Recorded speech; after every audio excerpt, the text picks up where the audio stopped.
racers, and I mean, it's just been an awesome year. I mean, the weather couldn't have been better. For sure, and with the weather the way that it is, the riders are all going great. Max Volan getting the whole shot out here in this from Big Ray. Gavin Towers, Marcelo Leo DeRico, Evan Ferry, Avery Long, all right there together. Man, they are going fast this year. They are really cruising. They are cruising, and heading into the 10 Commandments now as we get this sorted out here on this first lap of racing. Again, a special thanks to, man, don't want to take our eyes off of this, but look at that. Marcelo Leo DeRico is right there knocking on the door early on of Maximus Volan for that number. Look at that launch we just saw right there. Yeah, getting a triple out of there. Wow, Supermini 213 to 16 is certainly going to deliver here in Moto 3. I know I was giving Max trouble the other day when your legs are longer than your forks, you know. I mean, he keeps that front tire weighted. What that does, Ray, though, that takes 11 inches of suspension travel and makes it 14.2. It helps out on those Super Minis for sure. Maximus, a little bit of breathing room. Still Leo DeRico right there in the thick and hunt of things. I don't think that Leo DeRico is going to be relinquishing anything on this, at least these first few laps, because he's got some statements he wants to make coming into this one. He took a 7th in Moto 1, a 2nd in Moto 2. He wants to show folks he's capable of winning. Heck yeah. I mean, we've got a lot of fast kids out there this year, a lot of depth to the bench. I was talking to Talon the other day, though, that Max, he can't wait to jump on that 250. I know the second he leaves here, I think the Super Mini's done. Well, a graduation to the big bikes, and probably right at the right time. Myers in 3rd, Gavin Towers and Evan Ferry side-by-side virtually as they came through here at the finish line now. Caden Braswell is 6th, Talon Hawkins in 7th, Bryce Shelley in 8th, Gage Wilcox in 9th, and Chase Prince rounds out your top 10. There's Maddox Jarvis in 11th, Benjamin Guerin, Jacob Clough, Avery Long, Sage Lewis rounding out the top 15. I tell you, when you read these names down through this class, you can say about any one of these names belong in the top 10, belong in the top 5, and you've seen them battling there. The depth of talent in this field, again, unbelievable. Yeah, no doubt. I mean, you know, Maddox Jarvis, little mad dog, he and my boys grown up together. They've raced together since they was like 3 years old, you know, trained forever. So it's been awesome watching him go this year. I think, you know, he's definitely got that top 5 speed. He just got to get a couple motos together, so fingers crossed for him. Well, things starting to stretch out for Maximus Volan. Leo DeRico still back in that number 2 spot. Crockett Myers is one we're going to want to keep an eye on also. He was right there, and Gavin Towers, they had their battle going on, and Evan Ferry as well. So a 3-way, actually basically 4 guys shooting out for that 2nd place position. But I think Myers may be under more pressure right now than Leo DeRico as they make their way around for lap 2 complete. There's Leo DeRico. Don't see that pressure coming. And it looks like now Myers is shaking that 4th and 5th place ride of Towers and Ferry. So we'll see what kind of battle we got shaping up there between those two. As we said, there was 0.2 of a second separating those guys. Looked actually a little bit closer on the racetrack than what timing and scoring is telling us, believe it or not. Well, Big Ray, as these riders wrap things up, Ferry's moved into the number 4 spot, it looks like, as he gets around Towers there. So I believe our new running order at the end of 2 will be Maximus Volan, Marcelo Leo DeRico in the number 2 spot, Crockett Myers 3rd, and now Evan Ferry in 4th, Caden Braswell up to 5th, Gavin Towers, what happened to him? Chase Prince in 6th, Bryce Shelley 7th, Gavin Towers checking in 8th, Jaden Clough outside the top 15, now 9th. After lap 2, Maddox Jarvis up from 11th to the 10th place position. Wow, 158.4 in this Super Mini 2 class, Big Ray. That's turning and burning right now. Oh, yeah, he's throwing down some laps now. I think he's trying to put a stamp on this week right now. I think so, too. The big Maximus V. The Max V stamp, and it's happening right now, at least in the early part of this moto. Ray, you know, we talk about Rocky Mountain ATVMC and all the great things. You know, we've talked about all week, and again, I just want to say thanks. What you as an individual do with Rocky Mountain ATVMC in your position, and then what the company itself does for not only this event, but for this road to Loretta's. I mean, from the regionals, the areas, right on here to the national championship, and the amount of time, effort, and money that Rocky Mountain puts back into the sport is just second to none. Yeah, I mean, we're firmly committed to this market. You know, it's treated us well, so I mean, it's just an investment to us. We invest back into the riders, and you know, it keeps the industry strong and relevant. You know, we're proud to be a part of it. We couldn't be happier to give back to racing and to the riders. I mean, we try and send out a gift card to everybody that qualifies for every area, every regional, the national.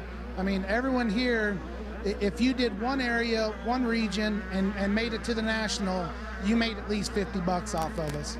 Well, I'll tell you, Ray, what I try to express to everybody, when you just said that you sent that card out, it reminds me, because I've seen a couple of those cards, the postage alone, bro, that you pay to do that. But you know, that postage is a small cost to you because the appreciation means more to you than that postage ever could. Oh, yeah, I mean, people don't understand the cost, and your discounts, your gift certificates are given back. I can tell you, my man right here, he could do a lot of other things with that money, but no, he gives it to us because he knows that that $20, that $15, and that thank you means more to us than you know, any of the effort or trouble that it took ourselves to get there. Definitely. Yeah, you bet. I mean, we're always focused on the end user and trying to, you know, spread the love as much as we can. So, you know, we're proud to do it. We're happy to do it, and excited to do it into the future. You know, the beauty of it is not only do you want the customers, you want to service the customers. You know, you give them that money, and it's not like you take the money and then they order parts, and the order sits around for a couple of days. That order comes in, somebody's working on it instantly. It's going out, it's getting boxed, it's getting shipped. And I mean, with 2 locations on the East Coast and on the West Coast, you guys can get things pretty much anywhere overnight. I mean, we've got 85 U.S. in 2 days and 100% in 3 days. So it's just the little corners. I guess if you live in North Dakota, it might be a 3-day ship for you. But at the end of the day, I mean, we know that people are racing on the weekends. They break their bikes. They order it on Monday. They get it Wednesday. They're racing again the next weekend. So we're committed to everything that's ordered by 5 o'clock each day on, you know, Mountain Time. It's shipped same day. That's impressive right there. I mean, that really is such quick turnaround and great customer service. The beauty of that, and like we say, we just appreciate every angle, every effort that Rocky Mountain puts into this, and again, you personally too, Ray. And as we look out here on this track, still continuing to heat things up. Caden Braswell right now trying to knock on the door for that 4th place position. I don't know if you're watching this monitor or not, but Evan Ferry really under some pressure there as he drops down to 6th now. Caden Braswell is up to 4th, and Gavin Towers gets around. Chase Prince gets around, and Ferry actually drops all the way back to 7th. So that kid's been under a lot of pressure the last couple of laps.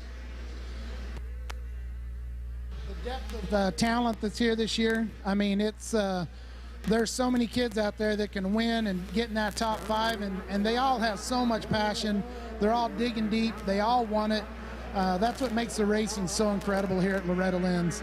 Well, Leo DeRico matching lap times nearly a Maximus Volan here late in the race, but matching and beating are 2 different things. So that gap still hovering right around 3 seconds. We're looking at 3.036 seconds that separate Volan and Leo DeRico. Another 3.3 seconds back now to Crockett Myers, who has only a 1.8 second lead over Caden Braswell. And Braswell coming hard, Gavin Towers coming hard.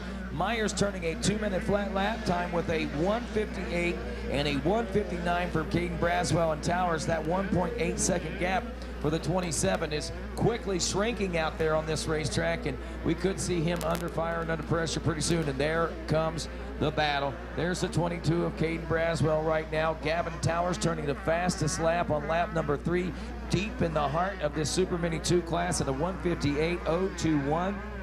But as you look in the rearview mirror of Crockett Myers, unless he picks up the pace on that 27 machine, it's going to be even fuller of that 22 and 15 than what he realizes by the time we reach this finish line region. Around the final turns we go. The Thor sweeper turn in front of the Polysport pond now. just watching Max come through here right now. I mean, his racecraft is so solid right now. I mean, he's got a nice, comfortable cushion. He's out there just, you know, knocking off the laps and hitting his lines. That kid is so solid right now. And talk about solid. We got a solid battle going on as it looks like Braswell under pressure now from the 15 machine of Gavin Towers. Towers has won around Braswell. That's some saving grace right now for the 27 of Crockett Myers. As to the inside goes Gavin Towers. Towers side by side to the Bell Moto Forest, and it is going to be Braswell winning that battle. But both those riders close in even closer to the 27 of Crockett Myers as we head down the short chutes. Into the 10 Commandments, side by side, nearly goes Towers with Caden Braswell. There's about a half a bike length that's separated. Now it is I thought it was the advantage Towers for a moment, but Braswell shuts him right down heading into Storyland. Now back into the Storyland itself. This three-way shootout right now. Crockett Myers still got a little bit of breathing room, but Braswell and Towers going back and forth for that number 2 spot. Each turn of the wheel brings them closer to a possibility for that third place position. 157.8. That was turned on lap 5 that last time around. That was turned by Gavin Towers back in the number 5 spot, Ray Butts, in traffic. He is rolling. I mean, he's right on the... They are battling. Battling is certainly a great word for that, and I think we need to come up with a more explicit than battling, because that don't cover it right now. These guys, they are waging war, and you can throw a blanket on them right now. I mean, they are that close. They're about to touch elbows. so here we go around the final turn, and we'll see what the actual tail the tape says for the 27 of Crockett Myers, a 159.8. He has a half-second lead over Caden Braswell and 0.2 of a second over the number 15 of Gavin Towers. But Towers is going for the thread and the needle at the end of this billboard. Can he do it? Has to follow the 22 of Braswell through that inside line, so not able to make any gains down to the Bell Moto Hole Shot Forest. 3 riders going in nearly side by side. Is that a 4th rider coming into play? Lap traffic coming in. Myers holds on. So the riders get through the lap traffic. Myers holds on, at least for the moment. Into the Cometic turn, and side by side, here comes the 22 of Braswell. Crockett Myers, though,'s got that outside line railed. Oh, that triple double through there. He is launching it. That's what earlier in the day that wasn't as critical, but here later in the day, that triple double has certainly come into play, especially in this Supermini 2 13 to 16-year-old class. So now the 27 machine getting a little bit of breathing room. Everyone recollecting themselves as we roll into the Rocky Mountain ATV MC sweeper now. The big moguls really starting to show their face out here as Braswell trying to go to the middle of the track. Inside, outside, to the middle goes the 15 of Towers. He's searching everywhere, still turning those fast laps. That kid is not riding a race line. He's just riding a line that looks shorter than anyone else's to try to get around these guys. And even though it hasn't gotten him around yet, it's certainly keeping him in the... Wow, did you see Towers launch into that sweeper turn? He really nailed that. Still not able to get around, but he's got himself in great position. That's what I love about racing here. You've seen that 3 different lines every corner. You rarely see that in motocross tracks anymore. It seems like there's always one line and everybody ends up following. Oh my goodness. Oh, nearly side by side over the tunnel of love. Almost kissed over that one. Oh, yeah. So Towers switching his line up, coming out of behind the billboard by the mechanics area, and he makes the pass. Finally, the 15 of Gavin Towers now into that number 4 spot around the 22 of Braswell. Can he lay chase to the 27 of Crockett Myers? And do we have things tightening up front for Volan now with Marcelo Leo Dorico? We got some lap traffic out there, and Leo Dorico is starting to close up a little bit, and so is that battle for 3rd place now. Wow, so Maximus Volan still leading this one. Last time around, a 3.3 second lead, but Marcelo Leo DeRico in the number 2 spot. Crockett Myers back there. He's trying the late chase to the 43 machine because he knows Towers and Braswell still coming hard. 5 minutes left in this race. We'll see the 2-lap board coming out after this one. 15 minutes of racing elapsed, Megawatt. And wow, what a race. Ray Butts, I mean, when this one started, we knew we were in store for a good one, but did you expect that? I did not expect that. You know, leave it to Big Ray to make a grand entrance. You know, this guy shows up, best moto of the week, best weather, cool out, the breeze is blowing, you know, brings in great news with him and shows up like on the grandstanding. You know, come on, man. Wow, so with 2-lap board coming out for Volan this time around, weeding his way through the lap traffic. There is Leo DeRico, there's Lap Rider, and there is the 27 of Crockett Myers. So right now, I'm not going to say Marcelo Leo DeRico is necessarily secure in second place the way that Myers has been pushed. He's got some momentum going right now. Braswell back up to that 4th place position, I believe. Where is the 15 now of Gavin Towers? He's dropped back to the number 5 spot at least now. Yeah, I took my eyes off of him just for a second. Not sure exactly what happened there, but giving up a couple positions, or a position, in a matter of half a lap there. Not sure where Actually, that happened. more than that. No, 2 positions. Yeah, Chloe is around. Talon Hawkins is around. Gavin Towers checks in the 7th place position. Oh, he keeps dropping, yeah. Yeah, so he's actually 7th. He did make the round that time. Wow, what a heartbreaker. I mean, he got in the round. Braswell was chasing down Myers, and little mistakes. They compound, looks like, out here in these final motos. Well, and that's a tough part with Loretta's here. I mean, so many times when you're racing locally, you're doing 5, 6 laps, and you kind of get used to that in your head, right? Yep. Well, here they're running, what, 10 laps? And you know, those last 4 laps, your mind has to be so strong and so focused. You can't lose focus at all, or there's 5 guys ready to blow past you. You're exactly right, Ray. We've talked about the mental game here at Loretta's, how important it is. All these kids are in shape. Any bike out there can win. They're all fast bikes. They're all dialed at this level. But that mental game really comes into play in these stages. You know, yep. 3 laps to go, 2-lap card, the white flag, that type of thing. That's where it comes in. And I don't know if you've, I know you've been listening, you've been busy this week, but we've had several championships blown on the last lap of the yep. 3rd moto.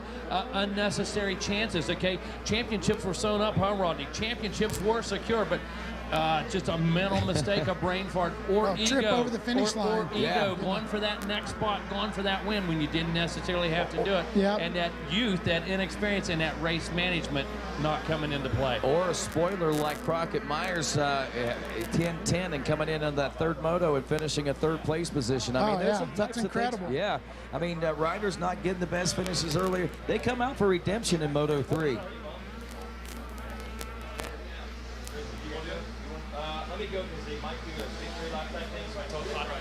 All right, Weege is going to, yeah, they're going to do a victory lap. Yep, absolutely. Weege is going to make his way down to the podium right now. And I got to tell you, Ray, I feel like we've been in a race. Yeah. I'm almost exhausted by watching this one right here, to be honest with you. I'm spent. Last lap, white flag for our leader, Max Volan. Just heading into 10 Commandments right now. He's just rolling nice, easy. I mean, talk about that mental game. I mean, Talon has worked with Max so much. You know, I don't want to jinx the kid or nothing, but they are so good at, you know, the mental side of it and strategy and strategizing the race. I mean, nothing flashy, nothing crazy, just get the job done. And you know, his dad and his uncle, workman-like riders when they grew up. Let me tell you something, nothing flashy out of those guys, but what they did, they rode smart. They knew how to manage a race, conserve energy. Back in the time, they were training ahead a lot of their competition. Yep. You know, they knew that they may not have the best equipment as semi-privateers or privateers, so they were going to outlast somebody, outwill somebody, and they figured out ride a short track, ride efficiently, and we're seeing every one of those things right here in this number 2 machine of young Maximus Volan. Yep. He's definitely on a roll this year. I mean, looking at his lap times, it's nothing flashy, but he's got that comfortable 5-6 second gap between second and can just cruise it on into the checkers. One thing I have to add to that family lineage, you can see a little bit of European style. And as we know, his uncle spent a lot of time in Europe. His dad's been to Europe all over the place. But that influence, it's a great mix. And it works for this young man. Wow, I'm pumped, Ray. That was absolutely incredible. Ends up with a 6-second gap using smart racecraft. The race management was unbelievable. Marcelo Leodorico, I can't say enough about this guy. All week long, this guy's solid. This guy's been in a battle. Never had it easy. Never got into like a third or a second place with nobody. That guy had a push from behind or was in a battle in front, you know, at all times. Crockett Myers. You said that's solid. A heck of a rebound. Yeah, you said solid. This is a guy that knows how to remount, reset the button, and go back at it. Caden Broswell, Talon Hawkins, Jaden Clough, Gavin Towers, man, that was a bit of a heartbreaker. I don't think he's old enough to understand it, but I called him Gavin the Terrible, earlier. I don't think he understands what a compliment that is. Yeah. But this guy, dude, he takes heads as he's coming. You saw that, as a matter of fact. And physical, every one of these kids can go the difference. Benjamin Garrett, Bryce Shelley, Kyle Smith, Chase Prince, Sage Lewis, Noah Stevens, Gage Wilcox, Avery Long. Every one of those guys can win. Yep, no doubt. All right, we're going to let